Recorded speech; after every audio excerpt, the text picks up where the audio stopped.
ណូស្រទន់លេលំនឹងសំលេងយន្តហោះកាត់ពីចម្ងាយសំលេងយន្តហោះកាត់មេឃខៀវស្រងាត់នាំយកមនុស្សម្នាក់ចាក់ចេញឆ្ងាយពីភ្នែកសន្យរងចាំថ្ងៃស្អែកតែថ្ងៃស្អែកនោះហាក់ដូចជាឆ្ងាយសែនឆ្ងាយ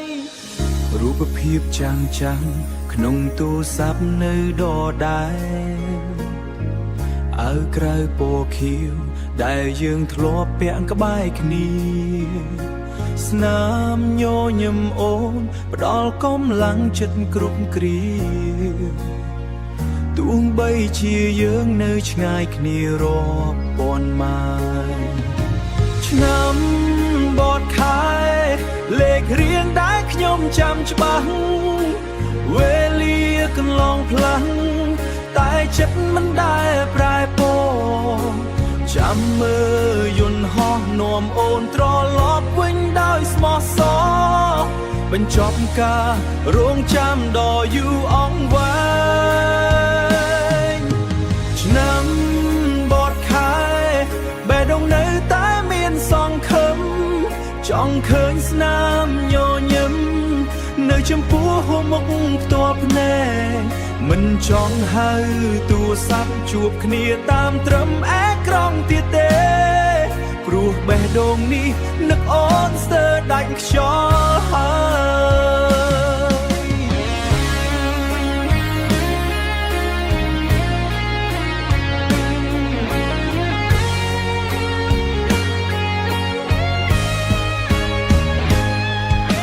ឆ្នាំបត់ខែលេខរៀងដែលខ្ញុំចាំច្បាស់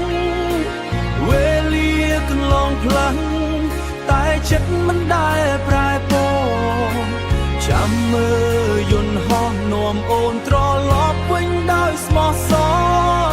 បញ្ចប់ការរងចាំដ៏យូរអង្វែងឆ្នាំ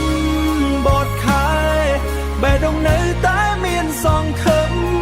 ចង់ឃើញស្នាមញញឹមនៅចំពោះមុខផ្ទាល់ភ្នែកមិនចង់ហៅទូរស័ព្ទជួបគ្នាតាមត្រឹមអេក្រង់ទៀតទេព្រោះបេះដូងនេះនឹកអូនស្ទើរដាច់ខ្យល់ហើ